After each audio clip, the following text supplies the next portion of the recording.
السلام عليكم متابعينا الكرام، متابعي قناة كرة رياضة اتش دي، مرحبا بكم في هذا الفيديو. أكدت التقارير الصحفية اليوم الثلاثاء أن تشيلسي بات على مقربة من ضم مهاجم من صفوف برشلونة خلال الصيف الجاري. ووفقا لفابريسيو رومانو خبير سوق الانتقالات في أوروبا، فإن تشيلسي توصل لاتفاق شفهي للتعاقد مع مارك جيو من برشلونة، وينتهي عقد مارك جويو صاحب 17 عاما مع برشلونة في صيف 2025، ولديه شرط جزائي في عقده بقيمة 6 ملايين يورو. وكتب رومانو عبر حسابه على منصة إكس: أبلغ تشيلسي برشلونة بقرار تفعيل الشرط الجزائي لجويو هذا الأسبوع بقيمة 6 ملايين يورو.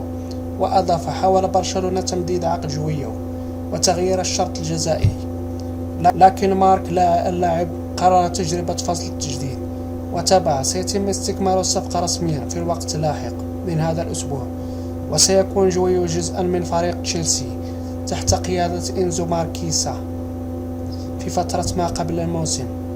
وختم: يرى تشيلسي أن جويو موهبة كبيرة ذات إمكانيات هائلة وفرصة كبيرة أيضا مع شرط الإفراج الرخيص. وشكرا على المتابعة، ولا تنسوا دعمنا بالإعجاب والاشتراك في القناة تشجيعا لنا لتقديم المزيد إن شاء الله.